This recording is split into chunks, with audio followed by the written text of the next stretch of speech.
యెహోవా కొరకు ఎదురు చూచువారు నూతన బలమును పొందుదురు. వారు పక్షిరాజుల వలె రెక్కలు చాపి పైకి ఎగురుదురు. అలయక పరుగెత్తుదురు, సొమ్మసిల్లక నడిచిపోదురు. వారు అలయక పరుగెత్తుదురు అనే ఈ మాట చాలా ప్రత్యేకమైనటువంటిది. అలయక అంటే అలసట. అలసట అనేది చాలా ప్రాముఖ్యమైనటువంటిది. ఈ దినం మీదట అలసిపోయిన మనుషులను గూర్చి, అలయకుండా ముందుకు పరిగెత్తే వారిని గూర్చి కొన్ని విషయాలు మీదట ఉంచాలని ఆశపడుతూ ఉన్నాను పిల్లరా. అలసట అనే దాని గురించి మనం గమనిస్తే, అలసట అనేది ప్రకృతి యొక్క ధర్మము. నేను ఎప్పుడూ అలసిపోలేదండి, ఏ విధమైన బడలేక అంటే నిస్సత్తువ కానీ నీరసం కానీ నాకు రాలేదండి అనే మనుషులు ఎవరు కూడా ఈ భూమి మీద ఉండరు. అలసట సాధారణంగా ప్రకృతి యొక్క ధర్మము. ప్రతి ప్రాణికి ఈ నీరసం అనేది అప్పుడప్పుడు ఎదురవుతూ ఉంటుంది. మానవుని జీవితంలో కూడా ఎక్కువ పని వల్ల, పిల్లరా నిద్రలేమి వల్ల, సరైన ఆహార పోషణ తీసుకోలేనందువల్ల, ఇలాంటి కారణాల వల్ల మానవ శరీరాలు అలసిపోతాయి. చిన్ని చిన్ని ప్రాణులు కూడా అలసిపోతూ ఉంటాయి. ఎక్కువగా ఆలోచించటం వలన కూడా, అంటే తలంచటం వలన చాలామంది ఏం చేస్తారంటే ఏదో సాధించేసేటట్లు విపరీతమైనటువంటి ఆలోచనను కలిగి ఉంటాం. యేసుస్వామి గారు అంటూ ఉంటారు, యేసుక్రీస్తు వారు కొండ మీద ప్రసంగిస్తూ, నీవు ఆలోచించటం వలన నీ తల వెంట్రుకల్లో దేనినైనను తెలుపుగానైనను నలుపుగానైనను చేసుకోగలవా? మూడి ఎక్కువగా కానీ తక్కువగా కానీ చేసుకోగలగలవా అని క్రీస్తు ప్రభువారు మాట్లాడడం మనం చూస్తూ ఉన్నాం పిల్లరా. అంటే ఎక్కువ ఆలోచించడం వల్ల, లేదా మనోవ్యాకులత వలన, మానసికమైనటువంటి బలహీనత వల్ల కూడా మనసు కూడా అలసిపోతుంది. శరీరం ఎలా అలసిపోతుందో మనసు కూడా చాలామంది వారి జీవితంలో అలసిపోయారో మనం చూడగలం. అంటే మనోవ్యాకులత. చాలామంది మానసికమైనటువంటి రోగులు కనిపిస్తారు. శారీరకంగా బాగా కనిపిస్తారు, కానీ వారి మనస్సు బాగోలేనందువల్ల, వారి మానసికంగా పరిస్థితి బాగోలేకపోవడం వల్ల వారి మనస్సు కూడా ఏమైపోతుంది? నిస్సత్తువకు గురవుతూ ఉంది. శరీరం అలసిపోవడం గురించి చెప్పాను, మనసు కూడా అలసిపోవడం గురించి మాట్లాడుకుని ఉన్నాము. అలాగే ఆత్మ సంబంధమైన కారణాల వల్ల ఆత్మకు కూడా అలసట పొందుతూ ఉంది పిల్లరా. ఆత్మీయంగా మనం ఆలోచిస్తే అలసట ఒట్టి బడలిక మాత్రమే కాదు, అంటే నీరసమే కేవలము కాదు. స్పిరిచువల్గా మనం గమనిస్తే బలహీనత అనేది శారీరకంగా చూస్తే అలసట అనేది ఆయా పనుల వల్ల, నిద్రలేం వల్ల, ఇలాంటి ఒత్తిడి వల్ల వస్తుందని మనం విని ఉన్నాము.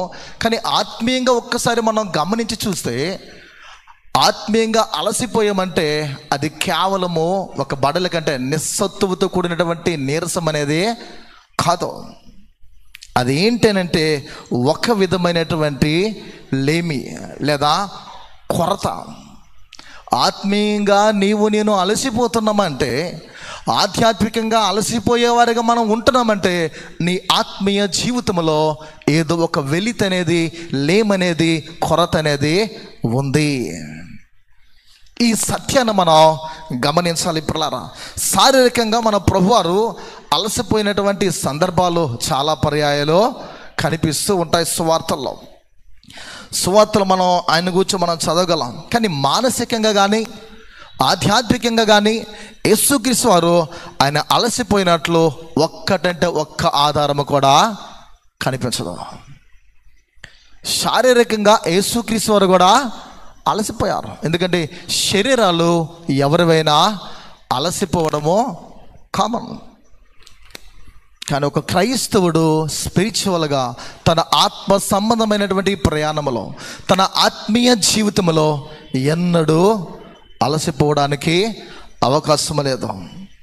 మానసికంగా సొలసిపోవడానికి ఆయన తన మనస్సును, పరిస్థితులు ఏవైతే ఉన్నాయో ఆ పరిస్థితుల యొక్క ఒత్తిడికి ఎప్పుడు గురి కాకుండానట్లు ఆయన్ను కాపాడుకుంటూ ముందుకి వెళ్ళడం యేసుక్రీస్తు వారిని చూడగలం.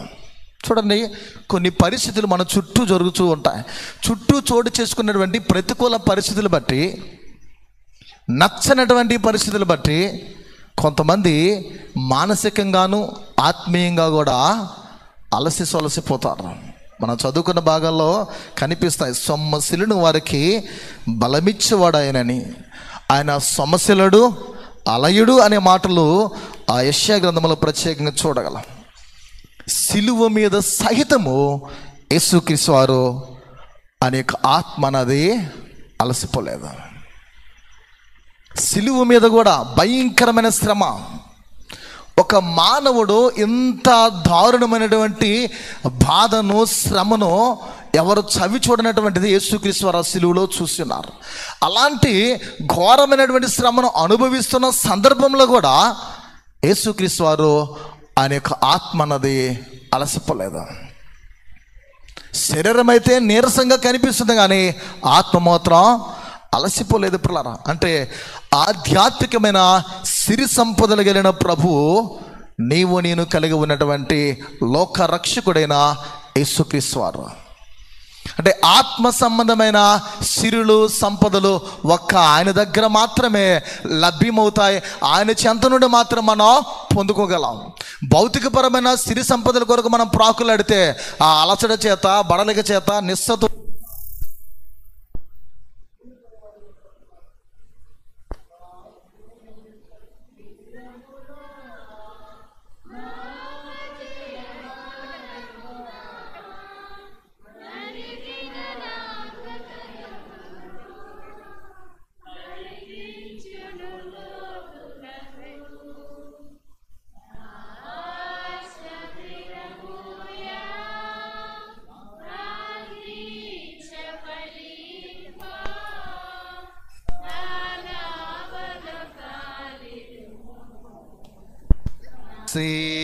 సేవజేకునుము నడిపించునావా.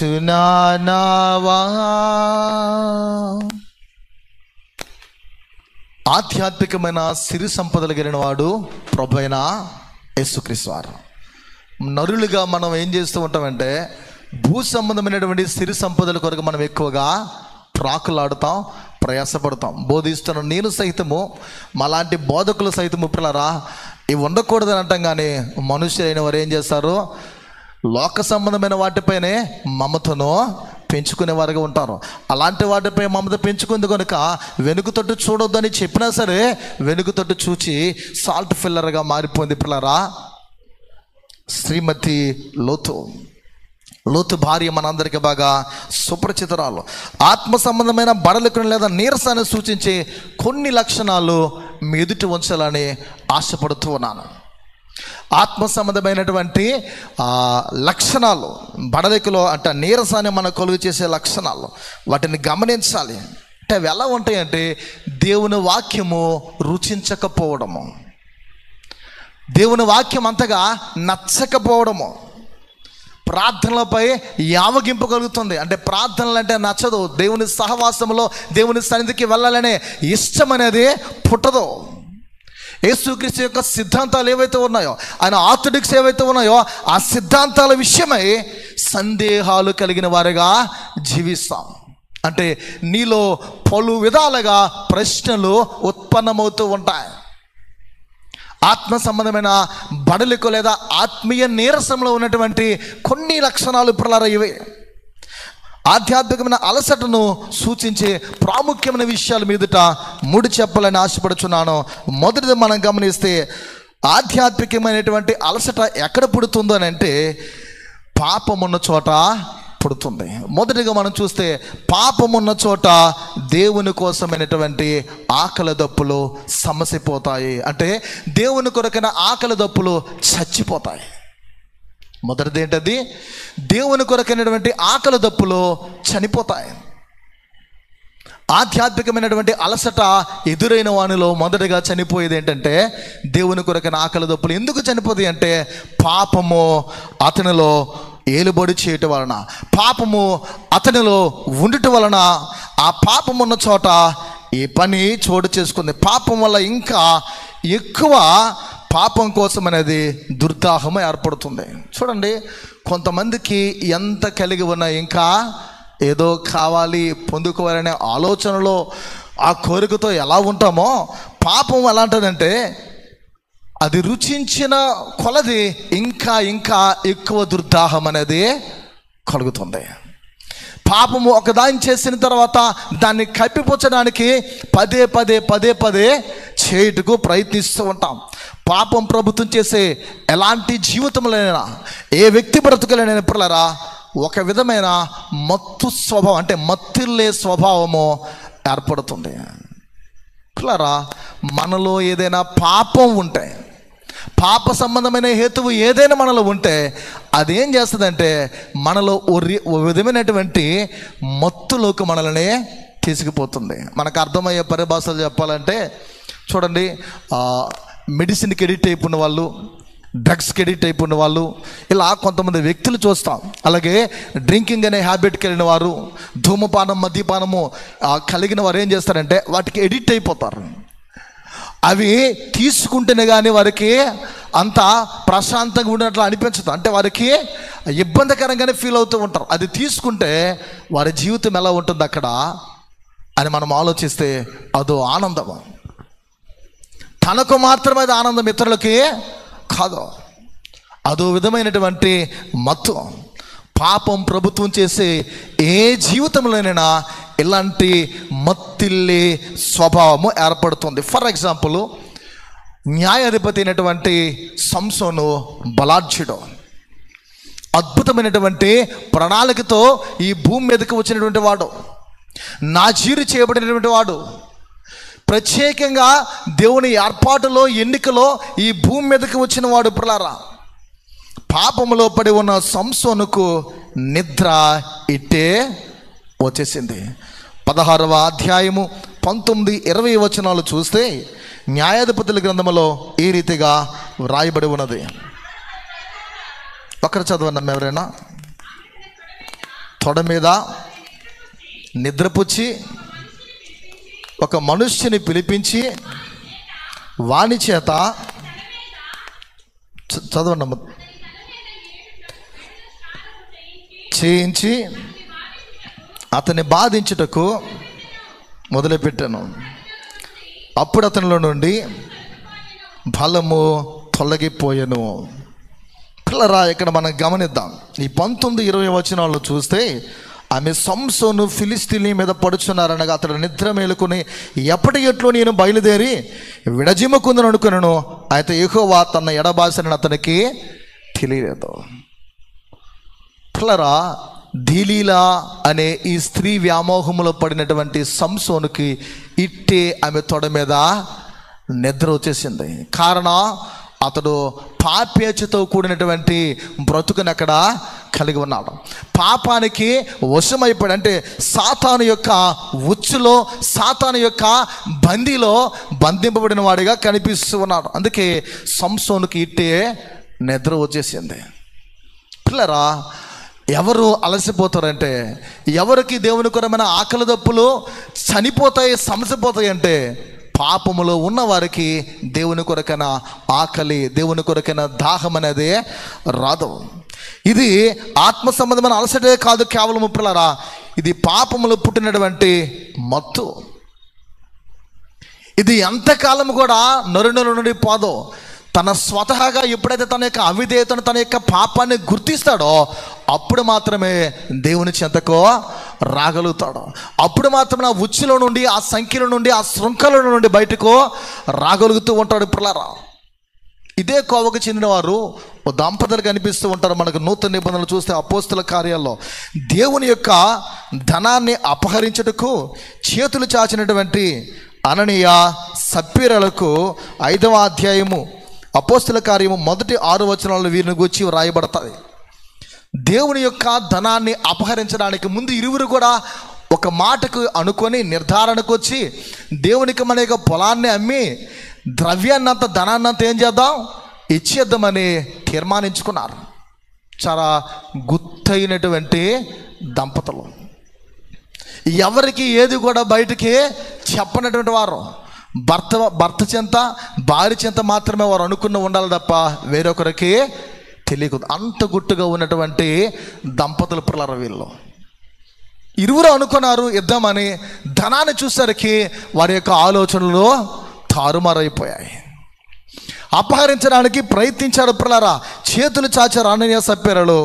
వారికి బడలకి అక్కడ రాలేదు, కానీ ఒక విధమైన అంటే ఆత్మ సంబంధమైన నీరసం వారికి రాలేదు, కానీ అక్కడ ఒక విధమైన మొండి ధైర్యము, ఓ విధమైన మొండి ధైర్యం వచ్చింది. చూడండి, మనం పాపము చేస్తున్నప్పుడు దేవుడు చూస్తాడు, దేవుడు శిక్షిస్తాడు, దేవుడు బాధిస్తాడు, దేవుడు ఏదైనా మనల్ని చేయగలడు, ఆయనకి యొక్క అధికారం ఉంది అని తీర్పరి అనే సత్యం మనకు తెలిసిన మొండి ధైర్యం ఎలా ఉంటుందంటే చూస్తాడులే అనేటువంటి భావనలో చేసే కొలది చేసుకుపోతాం. అంటే వాత వేయబడనే మనస్సాక్షి. ఎవడు చెప్పినా విననటువంటి పరిస్థితి. అననీయ సప్ఫీరాలు కూడా వారి జీవితంలో పిల్లరా ఆ విధమైన మొండి ధైర్యానికి వారి జీవితంలో వచ్చి ఉన్నారు కనుక దేవుని కొరకన ఆకలి దప్పులు అనే వారిలో చనిపోయాయి. ధనముపై మమత పెంచుకున్నటువంటి 12 మందిలో ఒకడుగు ఇస్కరియోతు యూదా. మార్కు 14:43-46 వచనంలో చూడగా 4 సువార్తలు ఇతగాడుగు వచ్చి ప్రత్యేకమైనటువంటి కోవలో పిల్లరా రాస్తూ ఉంటాడు. 12 మందిలో ఒకడుగు ఇస్కరియోతు యూదా అని ప్రస్తావించడం జరుగుతూ ఉంటుంది. పిల్లరా ఇతడు ధనముపై మమతను పెంచుకున్నాడు.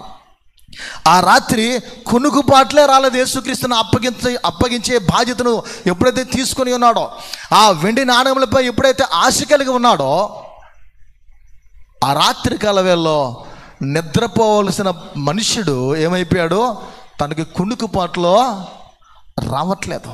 అంటే యేసుక్రీస్తు వారికి ద్రోహం చేయాలని తలంచినటువంటి ఆ మనుష్యునికి సాతానుడు కూడా ఓ విధమైన అప్రమత్తతను కలుగు చేశాడు. అంటే మనకు అర్థమయ్యే భాషలో చెప్పుకుందాం, ఎక్కడికైనా ఒక తప్పుడు పనిని, చేయకూడని పనిని, పాపముతో నింపబడిన పనిని రాత్రి వేళ మనం చేయడానికి వెళ్తున్నప్పుడు సాతానుడు ఏం చేస్తాడంటే మనకు నిద్ర వచ్చినా సరే రే నిద్రపోకు అనే అప్రమత్తతను మనకు కలుగు చేసి మనం లేపి మరీ ఆ పనిని చేయకూడనటువంటి పనిని చేయడానికి పురికొల్పి మరి నడిపిస్తాడు. అదే కోవకు చెందినటువంటి పిల్లరా మనుషుడు ఇక్కడ ఇస్కరియోతు యూదా. క్రీస్తు ప్రభు వారికి ద్రోహం చేయాలని అని తలంచి ఉన్నాడు. యేసుక్రీస్తు వారికి ద్రోహం చేయడానికి నిశ్చయించుకుని ఇతడికి ఆ రాత్రికాల వేళలో కొనుకుపాట్లు రావట్లేదు, నిద్ర అనేది రావట్లేదు. పిల్లరా వీరందరూ అలయక పరుగెత్తలేదు. ఒక విధంగా అలయక పరుగెత్తారు. ఏ విషయంలో అలయక వారు పరుగెత్తారంటే పిల్లరా పాపం అనే మొత్తు చేత, పాపోన్మత్తు చేత వారి జీవితంలో పిల్లరా తమ నాశమునికే తామే అలయక పరుగెత్తినటువంటి గొప్ప గొప్ప ప్రియులు. వీరిని మన జీవితాల్లో ఒక్కసారి పరిశీలించుకుందాం. తమ నాశనముకు తామే పిల్లరా ముందుకు త్వరపడి మరి పరుగులు తీస్తూ ఉన్నటువంటి పిల్లరా దేవుని నుండి జారిపోయినటువంటి వీరు. దేవుని నుండి దిగజారిపోయి దైవత్వాన్ని, దేవుని యొక్క సన్నిధిని, దేవుని యొక్క ఆ నిత్యత్వం అనే స్థలాన్ని తమకు తామే కోల్పోయినటువంటి మనుష్యులు. కారణం పాపం అనే మత్తిల్లే స్వభావం వాడిలో చోటు చేసుకుంది. ఒకవేళ ప్రియా దేవుని బిడ్డలారా నీలో నాలో అలాంటి మత్తుతో కూడినటువంటి పాపం ఏదైనా ఉంటే దాన్ని ఇప్పుడే దేవుని ఎదుట ఒప్పుకో. ఎందుకంటే కాసేపట్లో కొద్ది సమయమైన తర్వాత ప్రభు సంస్కారపు విందులో మనం పాల్గొనుటకు సిద్ధపడుతున్నా. మన అతిక్రమములు, అవిధేయతలు ఒప్పుకొనకుండా పిల్లరా దాన్ని తీసుకోవడం వల్ల కూడా అనేకులు బలహీనులుగా అయిపోతారని భక్త పౌలు హెచ్చరిస్తూ ఉన్నాడు. మనం వివేచింపగా తీసుకుంటే దానికి తగిన శిక్ష అనేది మనం అనుభవించగలమని కూడా దేవుని వాక్యము హెచ్చరిస్తుంది. మనం ఏ వైపు పరుగెత్తుతూ ఉన్నాం? వీరి జీవితంలో గమనించిన ఎలా తమ నాశనముకు తామే పరుగులు తీస్తూ ఉన్నారు అలయకుండా. మనము దేని కొరకు పరుగెత్తుచున్నామో, ఎలాగ పరుగెత్తుచు ఉన్నామో, దేని కొరకు మనం ప్రయాసపడుతున్నాం అనేది చాలా ప్రాముఖ్యం. మన యొక్క పరుగును మన కండ్లతో అంటే 1000 కళ్ళతో మనల్ని మనమే గమనించాలి. ఎవరో నిన్ను గమనించడం కాదు, నిన్ను నీవే గమనించుకోవలసినటువంటి అవసరం ఉంది. ఎందుకు పరుగెత్తుచున్నావు, ఎటువైపు పరుగెత్తుచున్నావు, దేని కొరకు నీవు పరుగెత్తుచున్నావు అనేది నీకు చాలా ప్రాముఖ్యం, తెలుసుకోవలసిన అవసరత. ఆధ్యాత్మికమైన అలసట పాపమున్న చోట దేవుని కొరకైన ఆకలి దప్పులు సమసిపోతాయి పిల్లరా. రెండవదిగా గమనించిన ఎలా ఆత్మ సంబంధమైన అలసట సాతానుడు భ్రమింపచేసి పిరికితనములో కూడా పుడుతుంది. అంటే సాతానుడు కలుగు చేసినటువంటి ఆ పిరికితనములో కూడా ఆత్మ సంబంధమైన అలసట బడలేక అనేది పుడుతూ ఉంది. చాలామంది ఆత్మీయ విషయంలో పిరికి వారిగా ఉంటారు. పిరికివారు దేవుని రాజ్యములో స్వతంత్రించుకొనని బైబిల్ గ్రంథం ప్రత్యేకంగా హెచ్చరిస్తూ ఉంది పిల్లరా. అప్పుడు ఆత్మ కావాల్సింది, పిరికితనం మనలో వస్తుంది అన్న సందర్భంలో మన ఆత్మకు కావలసింది పిల్లరా విశ్రాంతి. ఏ విశ్రాంతి? తిని నిద్రపోయేటటువంటి విశ్రాంతి కాదు. శరీరాన్ని సుఖముగా దాచుకుందాము, చూచుకుందాము అన్నటువంటి విశ్రాంతి కాదు. ఏంటి విశ్రాంతి అంటే యేసుక్రీస్తు యొక్క పాదముల యొద్దకు మనం వెళ్ళి మన ఆధ్యాత్మికమైనటువంటి పోషణను ఏం చేయాలి? స్వీకరించాలి. అంటే ఆయన పోషణ మనం తీసుకోవాలి. దేవుని కొరకైనటువంటి ఆకలి అప్పుడు మనలో తీరుతుంది, పోషింపబడతాం. నీలో ఉన్న పిరికితనం అనేది పటాపంచలైపోద్ది. నీలో ఉన్నటువంటి ఆ బడలిక అనేది, నీరసం అనేది మటుమాయమైపోతుంది. ఎప్పుడనంటే దేవుని సన్నిధిలో విశ్రాంతిని అనుభవించడానికి వచ్చినప్పుడు, ఆయన సన్నిధిని వెతకడానికి ప్రయత్నించినప్పుడు జరుగుతుంది ప్రియా దేవుని బిడ్డలారా. అందుకే యేసుప్రభువారు అంటారు, ఆ ప్రత్యేకమైన ఆహ్వానాలు అనేవి బైబిల్ గ్రంథంలో అనేకమైన ఉన్నాయి. అందులో ఒకటి, ప్రయాసపడి భారం మోసుకునిచున్న సమస్త జనులారా నా యొద్దకి రండి, నా యొద్దకు రండి, నేను మీకు విశ్రాంతిని కలుగు చేతునని పిల్లల మత్తయి సువార్తలని ప్రత్యేకంగా మాట్లాడుతూ ఉన్నారు. అంటే మన ప్రయాసం చేత మన జీవితంలో పాప సంబంధమైన ప్రయాసాలతో మనము బాధింపబడుతున్నప్పుడు, నీ బరువు నీవు మోయలేవో, నా యొద్దకు వస్తే నేను నీకు విశ్రాంతిని కలుగు చేస్తా అని యేసుక్రీస్తు వారు మాట్లాడడం అనేది చాలా ప్రతి మానవుడిలో అలసి సొలసి ఉన్నాడనే భావము ఆయన పలుకుతున్న ఈ మాటలు కనిపిస్తుంది. అసలు మాకు అలసటే లేదండి, మాకు ఏ విధమైనటువంటి బలహీనత రాదండి, అది శారీరకంగా కానీ మానసికంగా కానీ అనేవారు ఎవరో ఉండరు. అలా అనుకుంటామేమో కానీ రాకుండా మానవ ఎంత శ్రీమంతుడైనా, ఎంత ధనవంతుడైనా సరే వానికి ఏదో ఒక బలహీనత ఉంటుంది, వానికి ఏదో ఒక బడలికనేది ఉంటుంది. మనం మనుష్యులం, మనం మానవులం కనుక మన జీవితాల్లో వివిధ రూపాల్లో ఒక్కొక్కరి యొక్క జీవితంలో, ఒక్కొక్కరి కుటుంబంలో చోటు చేసుకుంటూ ఉంటాయి పిల్లరా. దీని నిర్మూలనకై నా యొద్దకు రండి అని యేసుక్రీస్తు వారు ప్రత్యేకంగా పిలవడము ఆశ్చర్యం. అప్పుడు నీకు విశ్రాంతిని ఆయన అనుగ్రహిస్తాడని వాగ్దానమైన చేస్తున్నాడు. కొంతమంది దైవ భక్తులు పిల్లరా, దేవుని చేతిలో అద్భుతంగా వాడబడిన వారు కూడా పిరికితనానికి లోనైన వారు ఉన్నారు. వారు కూడా పిరికితనానికి లోనై వారి జీవితంలో వారు చేసిన పనులని మనకి కనిపిస్తూ ఉంటాయి పిల్లరా. గమనించిన ఎడల కర్మేలు పర్వతంపై మహాశూరుడై బయలు ప్రవక్తలందరినీ ఓడించిన మనకి 19వ అధ్యాయం 1 రాజుల గ్రంథం 1-2 వచనాలు కనిపిస్తాయి. ఏలియా సవాలు చేస్తూ, ఎన్నాళ్ళ మట్టుకు మీరు 2 తలంపుల మధ్య తడబడుచుందరు, బయలుదేవుడైతే బయలుని మీరు ఆరాధించండి, యెహోవా దేవుడైతే యెహోవాని మీరు ఆరాధించండి అని. కానీ 2 తలంపుల మధ్య మీరు తడబడకండి.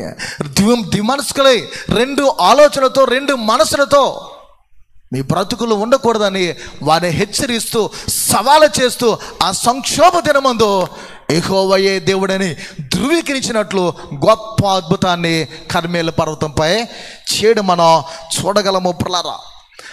అతని గురించి మనం గమనించిన యెడల ఈ సవాలు విసిరినటువంటి ఆయన జీవితంలో కొన్ని ప్రాముఖ్యమైనటువంటి విషయాలు చోటు చేసుకున్నాయి. 19వ అధ్యాయంలో ఒక స్త్రీ మాటల కన్నా జడిసిపోవడము, భయపడడం అనేది లేఖనాల్లో కనిపిస్తున్నాయి ప్రియా దేవుని సంగమా. కేవలము ఓ స్త్రీ మాటలకు మొదటి 2 వచనాల్లో అక్కడ వ్రాయబడుతున్న మాటలు మనం చూస్తే, ఏలియా చేసినదంతయు, అతడు ఖడ్గమ చేత ప్రవక్తలందరినీ చంపించిన సంగతియు అహాబు యెజెబెలుకు తెలియజెప్పగా, యెజెబెలు ఒక దూత చేత ఏలియాకు ఈ వర్తమానం పంపించను, రేపు ఈ వేళకు నేను నీ ప్రాణమును వారిలో ఒకరి ప్రాణం వలె చేయనేలా దేవుడు నాకు గొప్ప అపాయము కలుగు చేయనుగాక. ఇశ్రాయేలు యొక్క రానైనటువంటి యెజెబెలు మనందరికీ బాగా తెలుసు. ఈమె మాటలకు భయపడిపోతూ ఉన్నాడు ఏలియా.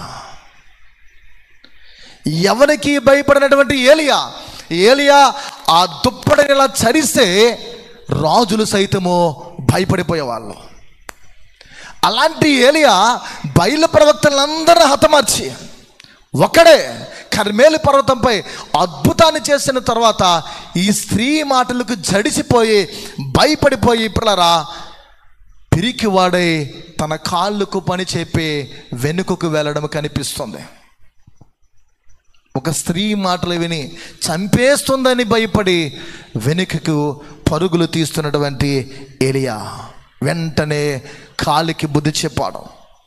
కానీ దేవుని వైపు పరిగెత్తాడు. పిల్లరా దేవుని కొరకైనా ఆకలి కొన్నాడు. ముందుగా వెళ్ళిపోవడం మనకు కనిపిస్తుంది. బదరి వృక్షం కింద కూర్చొని అతని పలుకులు ఎలా ఉంటాయి 4వ వచనంలో, తాను ఒక దిన ప్రయాణం అరణ్యంలోనికి పోయి ఒక బదరి వృక్షం కింద కూర్చోండి మరణాపేక్ష గలవాడే, యెహోవా నా పితరుల కంటే నేను ఎక్కువ వాడను కాను, ఇంత మట్టుకు చాలును, నా ప్రాణము తీసుకునమని ప్రార్థన చేస్తున్నాం. ఏలియా భయపడిపోయాడు. సూర్యుడైన ప్రవక్త, రోషము గల ప్రవక్త ఏలియా భయపడి ఈ ప్రార్థన చేస్తున్నాడు. మా పితరులందరికంటే నేను పెద్ద గొప్పవాడినో కాను, నా ప్రాణాన్ని తీసుకునమని ప్రార్థన చేస్తే దేవుడు ఆహారాన్ని సిద్ధపరిచి తన బలపరిచి నీ శక్తికి మించిన ప్రయాణం నీ ఎదుట ఉన్నదని అతన్ని పురుకొల్పడం అనేది మనకి కనిపిస్తుంది. హోరేబు కొండ మీద దేవుని స్వరము విన్న తర్వాత విశ్రాంతి పొంది, ఆ స్వరము కూడా ఎంతలా వినడం మనకి అధ్యాయంలో కనిపిస్తే పిల్లలు అద్భుతమైన ప్రసంగం ఈ 19వ అధ్యాయము. ఏలియా దేవుని స్వరము వినడానికి ముందు జరిగిన కార్యాలు చాలా భీకరమైనటువంటివి. చాలామందికి శబ్దానికి స్వరానికి తేడా తెలియదు. ప్రభు చిత్తమైతే ఎప్పుడైనా ధ్యానించుకుందాం. శబ్దానికి స్వరానికి ఉన్న తేడా, శబ్దముగా ఎవరు భావిస్తారో స్వరముగా ఎవరు వినగలుగుతారో బైబిల్ గ్రంథంలో కనిపిస్తూ ఉంటాయి. పిల్లరా ఎప్పుడైతే హోరేబు పర్వతం మీద స్వరం విన్నాడో 11 నుండి 15 వచనాల్లో వీరావేశముతో ఆహాబును ఎదుర్కోవడానికి తిరిగి రాజధాని నగరానికి ఆ నడిబొడ్డుకు వచ్చి నిలవడం అనేది మనకి ఏలియాలో చూడగలం. పిరికితనములో పిల్లరా సాతానుడు కలుగు చేసి పిరికితనంలో కూడా ఆత్మ సంబంధమైన అలసట వస్తుంది. ప్రియ కుమారుడా, కుమార్తె, నీలో ఆత్మీయ పిరికితనం వస్తే సాతానుడి యొక్క కలుగు చేసిన ఆ భయానికి నీవు కృంగిపోతున్నట్లే. దావీదు అంటాడు 34వ కీర్తనలో, నాకు కలిగిన భయములన్నిటిలో నుండి అంటాడు, నాకు కలిగిన ఆపదలన్నిటిలో నుండి అంటాడు, నాకు కలిగిన శ్రమలన్నిటిలో నుండి అంటాడు, నేను కలిగి ఉన్న ఎముకలన్నీ అని అంటూ ఉంటాడు. అంటే అన్నిటానే పదము పదే ఆ కీర్తనలో పదప్రయోగం అనేది చాలా ప్రాముఖ్యంగా కనిపిస్తుంది. అన్నిటిలో నుండి ప్రతి పరిస్థితి నుండి దేవుడు తప్పించగల సమర్థుడని నీవు నమ్మాలి. నమ్మితే దేవుని కార్యాలు చూస్తాం, నమ్మితే దేవుని మహిమను మనం చూడగలమని మార్తా మరియలతో క్రీస్తు ప్రభువారు పలకడం అనేది, ఆయన వచించడం అనేది మనం గమనించగలం. పిల్లరా ఇదే పిరికితనానికి గురైన మనుష్యుడు చిన్న ప్రవక్త అయినటువంటి యోనా కనిపిస్తూ ఉంటాడు. యోనా గ్రంథము 2వ అధ్యాయం అంతా చదివితే అతను గురించి కొన్ని విషయాలు కనిపిస్తాయి. యోనా ఎలాంటి వాడంటే కాలయాపన మనస్తత్వానికి చెందినవాడు. అంటే 2 మనస్తత్వాల్లో అతనిలో మనం చూడవచ్చు. లోతుగా అతని గురించి ఆలోచిస్తే దేవుని పని చేయాలంటుంది ఒక ప్రక్క, మరోవైపు ఈ ప్రాంతస్తులను ఎందుకు రక్షించాలి, వీరి నాశనం మనం కోరుకోవాలనేటువంటి ఆలోచనలో ఉన్నటువంటి వాడు పిల్లరా యోనా జీవితంలో చోటు చేసుకున్న పరిస్థితి ఏంటంటే మరణ గర్భమైన మత్స్యము కడుపు లేదా చేప కడుపులో దేవుని యందు విశ్రమించాడు. ఎక్కడంటే విశ్రమించాడు? మరణ గర్భమైనటువంటి ఆ మత్స్యము గొప్ప చేప కడుపులో విశ్రాంతి పొందుతున్నాడు. అది కూడా దేవుడిచ్చిన విశ్రాంతి. నినేవేకి వెళ్ళారా బాబు అని అంటే, పారిపోతున్న ఈ ప్రవక్త ఎలా ఉన్నాడంటే, నినేవేకు బదులు తర్షీష్కి పరుగులు తీశాడు. తర్షీష్కి వెళ్ళి ఉన్నాడా అంటే తనకు తానే చెప్పుకున్నాడు, ఇది ఎవరిని వల్ల కలిగిందో నాకు బాగా తెలుసు, నడి సముద్రంలో ఎత్తిబడి అనరా బాబు అని ఆ వాడలో ఉన్నటువంటి నావికులతో మాట్లాడుతూ ఉన్నారు. నడి సంద్రంలో పడిస్తే దేవుడు అమాంతంగా ఒక గొప్ప మత్స్యాన్ని ఏర్పాటు చేసినప్పుడు ఆ మత్స్యము అతను మృంగివేయడము, అదే మత్స్యము నినేవే పురానికి ఆ ఒడ్డుకి తీసుకొచ్చి అతను కక్కేయడం అనేది కనిపించగలం. ఆ 2వ అధ్యాయంలో ఆ భయంకరమైన పరిస్థితిలో యోనా ప్రార్థన అద్భుతంగా కనిపిస్తూ ఉంది. ప్రియ దేవుని సంగమా, ఇతని గురించి మనం గమనించినప్పుడు ఆ 3వ వచనం, నీవు నన్ను అగాధమైన సముద్ర గర్భములో పడవేస్తున్నావు, ప్రవాహములు నన్ను చుట్టుకొని ఉన్నవి, నీ తరంగములను నీ కరులను నన్ను కప్పి ఉన్నవి, నీ సన్నిధిలో నుండి నేను వెలివేయబడినను అని. జల ప్రవాహదారుల ధ్వని ఎలా ఉంటుందంటే, కరడు కరడున పిలిచిచున్నది అని 46వ కీర్తనలో వ్రాయబడుతుంది. జల ప్రవాహాల ద్వారా ఆ ధ్వని అనేది, అంటే ఇక్కడ ఈ మాట మనం గమనించిన, నీ కరులను నన్ను కప్పి ఉన్నవి. దేవుడిస్తున్న ఆ భద్రత, దేవుడిస్తున్న ఆ క్షేమము, దేవుడిస్తున్నటువంటి యోనాకు ఆ విశ్రాంతి, నాచుతో అతడు అక్కడ కప్పబడ్డాడు. ప్రియమైన దేవుని బిడలారా, విశ్రమించాడు. పిరికితనంలో పుట్టిన ఈ నీరసానికి, పిరికితనంలో పుట్టినటువంటి ఈ బలహీనతకు ఏకైక ఔషధము ప్రభు యేసు పాద సన్నిధి. ప్రియ కుమారుడా, దేవుని కుమారుడా, ఒక కుమార్తెగా, సంఘ విశ్వాసులుగా, క్రైస్తవ కుటుంబాలుగా, నీలో, నాలో, మనలో, మన కుటుంబాలలో ఎక్కడైనా ఏ విధమైనటువంటి ఆత్మ సంబంధమైన పిరికితనం మనలో వాటిల్లితే వెంటనే నీవు ప్రభు పాద సన్నిధిలో ఆశ్రయించు. అది నీకు మంచి ఔషధం. నీలో ఉన్న పిరికితనాన్ని దేవుడు తీసివేయగల సమర్థుడు. ఒకవేళ దేవుని కొరకైనా ఆకలి దప్పు నీలో చనిపోతే, ఆ పాపాన్ని కూడా నీవు ఒప్పుకుంటే తప్పకుండా దేవుని కొరకైన ఆకలి, దేవుని కొరకైన దప్పిక, దేవుని కొరకైన తృష్ణ, దేవుని కొరకైనటువంటి భీతి, ఇదంతా మనలో పుట్టేటట్లు దేవుడు పరిశుద్ధాత్మ ద్వారా తన కార్యాలు చేయగలడం. చివరగా గమనిద్దాం పిల్లరా, 3వది దేవుని మహిమ కోసము. జాగ్రత్తగా ఉండాలి. దేవుని మహిమ కోసము, మనలాంటి మానవుల యొక్క శ్రేయస్సు కోసము నిస్వార్థ హృదయంతో చేసిన సేవలో కూడా, అంటే యేసుక్రీస్తు సేవలో, దేవుని సేవలో కూడా నీరసము, బడలిక అనేది పుడుతుంది. దేవుని యొక్క మహిమ కోసం, తోటి మనుషుల యొక్క శ్రేయస్సు కోసము నరుడు పిల్లరా నిస్వార్థమైన హృదయముతో చేస్తున్న దేవుని సేవలో కూడా ఏం పుడుతుంది? బడలిక, నీరసం అనేది వస్తుంది. అధిక ప్రయాస వల్ల పిల్లరా, లేకపోతే ఎక్కువ వ్యాయామాలు చేస్తూ ఉంటాం, ఎక్సర్సైజ్. ఈ అధికమైనటువంటి వ్యాయామాల వల్ల ఎక్కువ రక్తం కోసం, ఈ ప్రాణవాయువు కోసం, బాగా ఊపిరి పీల్చుకోవాలి అనే దానికోసము పిల్లరా శరీరం ఎలా ఆశిస్తుందో, సేవలో కూడా పుట్టిన బడలికను దేవుని కొరకైనటువంటి ఆకలి కొరకు, పరిశుద్ధాత్మ కోసము అలాంటి అలమటింపులు మనలో పుట్టాలి. శరీరం ఎప్పుడు ఏం కోరుకుంటుందంటే, ప్రతి శరీరము ఎప్పుడు కూడా నేను బాగుండాలని అనుకుంటాను. నేను బాగుండాలంటే ఎక్కువ కష్టపడాలి, చెమట నా యొక్క శరీరం నుండి స్రవించాలి. అలాగే బాగా కసరత్తులు నేను చేయాలి, వ్యాయామాలు చేయాలి.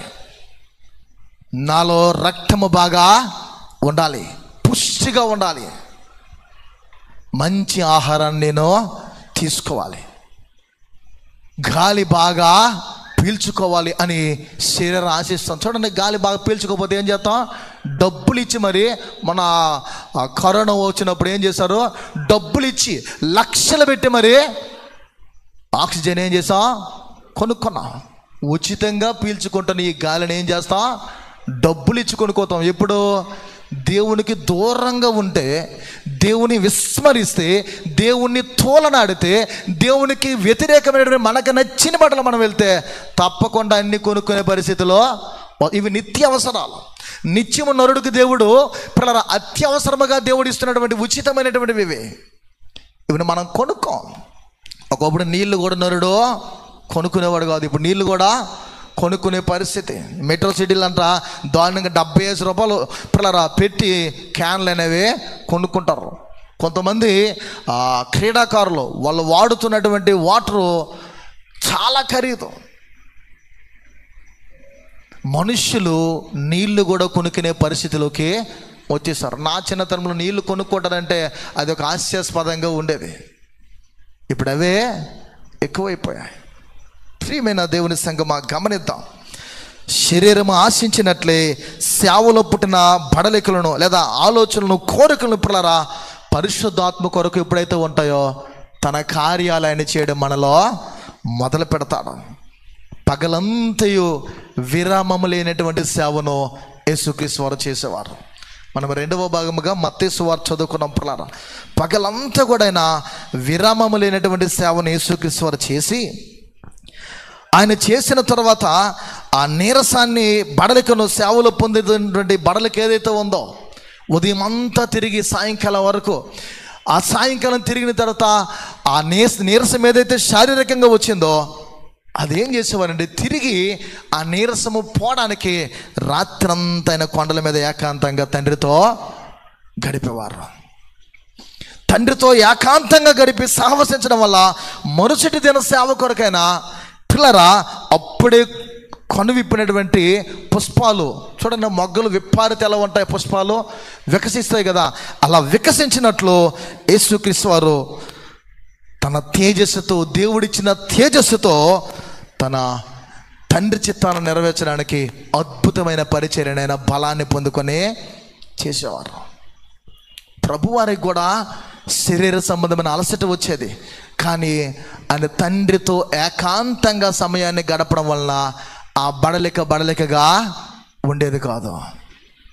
మనము బలహీనలము, రకరకాల బలహీనతలు, షుగరు, బీపీ, పలు విధములైన దీర్ఘకాల వ్యాధులు ఎందరికో, ఇవన్నిటి గురించి మనం ఆలోచిస్తే ముందుకి అడుగులు వేయలేం. నాకు తెలిసిన మా థియాలజికల్ ఎడ్యుకేషన్ మేము కంటిన్యూ చేస్తున్నప్పుడు ఓ ప్రొఫెసర్ ఉండేవారు. వారి తల్లి గారికి రమారమి చాలా సంవత్సరాలు బాగా వృద్ధాప్యంలో ఉండేవారు. ఆవిడకి సాయంకాలం అయితే ఒక ఎల్లో కలర్ ట్యాబ్లెట్ తీసుకుని వచ్చి ఇచ్చేయాలి. ఏ ట్యాబ్లెట్? Yellow colour tablet. రోజుకొక పసుపు ట్యాబ్లెట్ ఇస్తే నిర్భయముగా, సంతోషంగా, ప్రశాంతంగా నిద్రపోయేది ఆవిడ. ఎల్లో కలర్ ట్యాబ్లెట్ ఇవ్వకపోతే ఆవిడ కృంగిపోయేది. బలహీనత నాకు వచ్చేసింది అనేటట్లు అయిపోయేది. ఆమె చాలా బలహీనతలు ఉండే, కానీ ఆ ట్యాబ్లెట్ వేస్తే నేను బాగుంటాననే ఫెయిత్ ఆమెది. పిల్లరా మనుషులు మనలో ఉన్న బలహీనతల గురించి ఆలోచించి దేవుని కొరకు ఆలోచించడమో మానేస్తాం. బలహీనంగా ఉన్నానండి, చర్చికి రాలేనండి అని నీ బలహీనత గురించి నీవు ఆలోచించి దేవుని సన్నిధికి దూరం అయిపోయిన పరిస్థితులు నువ్వు ఉంటున్నావు. ఒక్కసారి నువ్వు దేవుని కొరకు ఆలోచిస్తే సొమ్మసిలిన వారికైనా బలాన్ని ఇచ్చేవాడని అంటాడు. దినకరన్ గారు పాడుతూ, సోలిపోవలదు బనాశ సోలిపోవలదు, సోలిపోవలదు మనాశ సోలిపో, ఈ వచనాలను ఆధారం చేసుకుని ఈ పాట రాశారు. అంటే దేవుడు మనల్ని ఎంత బలపరచగలరో ఆ కీర్తనలు కనిపిస్తుంది. ఎలాంటి పాటలు ఎన్నో. ప్రియమైన దేవుని సంగమా, మనం గమనిద్దాం. ఉదయకాల వేళకు యేసుక్రీస్తు వారు ఫ్రెష్గా బలాన్ని పొందుకొని తన పరిచయనైనా చేశారు. ఎవరి కొరకు? దేవుని మహిమ కొరకు, మానవుల శ్రేయస్సు కొరకు. నిస్వార్థమనేది మనుషుల యొక్క శ్రేయస్సు నేను కోరాలి, నిస్వార్థంగా నేను పని చేయాలి. నువ్వు పని చేస్తే నీలో కూడా ఆత్మీయంగా బడలిక వస్తుంది. ఆ బడలిక నీకు ఆత్మీయంగా అనిపించకుండా ఉండాలంటే ప్రభుత్వం నీవు అంటుకట్టబడి ఉండాలి. అప్పుడే శారీరకంగా వస్తున్నటువంటి ఆ నీరసం నీకు నీరసంగా అనిపించకుండా స్వస్థపరచగలడు. అందుకే నిన్ను స్వస్థపరచు యెహోవాను నేనే అని అన్నారంటే ఆయన మనసుని ఇచ్చిన మాటలే కాదు, ఆయన నేరుగా వాగ్దానం చేస్తున్నాడు. నిన్ను స్వస్థపరచగలవాడు నేనే. ఆయన మాట ఇచ్చాడంటే దాన్ని నెరవేర్చగలిగినటువంటి సమర్థుడు. పుల్లారా, 3.5 సంవత్సరాలు విరామము లేని సేవ అనంతరము చివరిగా మనం గమనించిన ఎలా సిలువ ఎక్కుడు మునుపు మనం చదువుకున్న 2వ భాగంలో రాయబడతాయి. సిలువ ఎక్కడానికి ముందు ఆ రాత్రి గెత్సెమనే వనములో, ఆ గెత్సెమనే తోటలో పుల్లారా ఆయన తండ్రికి ప్రార్థించడం కనిపిస్తుంది. ఆ ప్రార్థన కూడా ఎలా ఉందంటే, భౌతికంగా దాన్ని ఆలోచించి చూస్తే, తండ్రి నీ చిత్తమైతే ఈ గిన్నె నా యొద్ద నుండి తీసే అంటే ఏంటి దానిలో ఉన్న ఉద్దేశం? ఇది నా వల్ల కాదు, ఇది మరణ పాత్ర, చేదు పాత్ర, ఈ శ్రమ నేను సహించలేను, ఇది పాపముతో నింపబడిన పాత్ర, నా యొద్ద నుండి తీసే అని అంటే తండ్రి ఏ సమాధానమో ఇవ్వలే.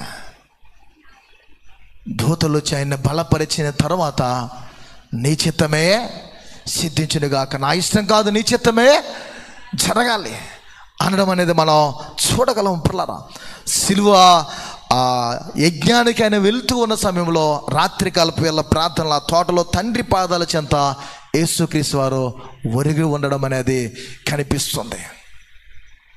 ప్రియమైన దేవుని సంగమా, దేవదూతల పరిచర్య ద్వారా విశ్రాంతి నుండి సిలువ నీడలో యేసుక్రీస్తు వారు ప్రవేశించారు. నీకు ఎలాంటి శ్రమ వచ్చినా, ఎలాంటి బాధ వచ్చినా, ఎలాంటి కష్టం వచ్చినా ఆత్మీయంగా నీవు దేవుని చెంత ఒరిగితే దేవుడు నిన్ను బలపరుస్తాడు, దేవుడు నీకు శక్తినివ్వగలడు. రోషమగిలిన ప్రవక్తని ఏలియే ఒరిగిపోతున్న సమయంలో, కృంగిపోతున్న సమయంలో, ప్రాణాన్ని తీసుకొని చెబుతున్న సమయంలో దేవుడు బలపరిచి వెన్నుతట్టి నడిపించాడు. పిల్లరా, అందుకే అలాంటి వాంఛ శిష్యులకు కూడా కలిగింది. ప్రార్థనకు బదులు వారి జీవితంలో కునికిపాట్లు అనేవి చోటు చేసుకున్నాయి. వారి జీవితంలో పిల్లరా, యేసుక్రీస్తు వారు ప్రార్థిస్తున్నారు, ఆయన వచ్చి వారిని నా కోసం ఈ ఒక్క రాత్రి అని మీరు మెలకువగా ఉండలేరా, ప్రార్థించలేరని అంటే వారి జీవితంలో శిష్యులు కూడా ప్రార్థనకు బదులు వారు చేయవలసింది ఏంటంటే కునుకుపాట్లు వారికి వచ్చాయి. వారు విశ్రాంతి వెదకబోయి మోసపోయారు. మోసపోకడి దేవుడు వెక్కిరింపబడడు అంటాడు ఆయన పౌలు ద్వారా. చాలామంది తినడానికే పుట్టమనే వాళ్ళు ఉంటారు, నిద్రపోవడానికే మేము పుట్టమనే వాళ్ళు ఉంటారు, తిరగడానికే పుట్టమనే వాళ్ళు ఉంటారు. కొంతమంది అసలు దేవుడితో మాకు పొత్తేటి, దేవుడితో మాకు సంబంధం ఏంటనే వాళ్ళు లోకంలో ఉంటారు. క్రైస్తవులుగా ఉండినా కూడా, క్రైస్తవుల కంటే క్రైస్తవేత్తలను నన్ను అడిగితే మోర్ దెన్ బెస్ట్. ఎందుకంటే నూతనంగా యేసుక్రీస్తుని నమ్ముకున్న వారు అనేకులు చాలా నిష్ఠగా భయభక్తులతో ఉంటారు. మనకేంటంటే అచ్చి వచ్చిన దేవుడు, అలవాటైపోయిన దేవుడు, నా దేవుడు, నా చిన్నతనంలో ఉన్న దేవుడు అని మనకు నచ్చినట్లు మనం వెళ్ళిపోతాం. పిల్లరా, ఎన్నడూ కూడా పెద్ద పట్టించుకోం, లెక్క చేయం. దేవుడు ఉన్నాడు, దేవుడు చూస్తున్నాడు, దేవుడు ఆయన చేటను ఆయన చేతిలో కలిగి ఉన్నాడనే భీతి మనలో ఉండదు. యోహాను అంటాడు, ఆయన చేట ఆయన చేతిలో ఉన్నది, ఆయన తన కళ్ళమనంటే సంఘమును బాగుగా శుభ్రం చేస్తాడని. పిల్లరా, ఒక రాత్రి మెలకువగా ఉండలేక నిద్రలోకి వెళ్ళిపోయి విశ్రాంతి పొంది తమకు తామే మోసం చేసుకున్న శిష్యులు తిరిగి ప్రభువారిచే బలపరచబడి లోకాన్నే తల్లక్రిందలుగా భూలోకాన్నే చేసేశారు. నమ్ము, నీవు కూడా చేయగల సమర్థుడవు. వారికంటే నీలో కూడా దేవుడు గొప్ప విలువైనటువంటి క్వాలిటీస్, తలంతులు దేవుడు మనలో కూడా పెట్టాడు. వాడితే ప్రభువుకు ఉపయుక్తంగా ఉంటావు, వాడబడలేకపోతే దుష్టుని వశమై ఉండబోతాం. పిల్లరా, యెహోవా కొరకు ఎదురు చూచేవారు అలసిపోరు, సొలసిపోరు, పూర్తిగా రెక్కలు చాచి లేఖనాల్లో వ్రాయబడినట్లు పిల్లరా గగన విహారము చేస్తాం. పక్షిరాజు యవ్వనం వల్లే వారి యవ్వనము నూతనంగా క్రొత్తదగుతూ దేవుని అందలి విశ్రమించి ఆయనలో ఆనందిస్తూ ముందుకు సాగిపోతారు. ఇలాంటి వారు అలయరు, సొమ్మసిల్లరు, నిత్యము పరుగెత్తుతూ ఉంటారు, బహుమానాలు పొందుకుంటారు. అలాంటి బహుమానాలు మనం పొందుకుందాం. ప్రభు పాదాల చెంత నిత్యం మనం ఆయన ఆశ్రయిద్దాం. ప్రభు బల్లలో భయభక్తులతో మనం ఆయనను ఆరాధించడానికి, ఆయన అనుసరించడానికి పరిశుద్ధాత్మ దేవుడు తన సహాయతను చేకూర్చి మనము నిత్యము ఆయనలో బహుగా వర్ధిల్లడానికి తన సహాయతను చేకూర్చాలని రండి తలలో ఉంచుదాం, ప్రార్థిద్దాం. దేవుడి కొద్ది మాటలు దీవించను గాక. ఆమెన్. చిన్న ప్రార్థన చేద్దాం.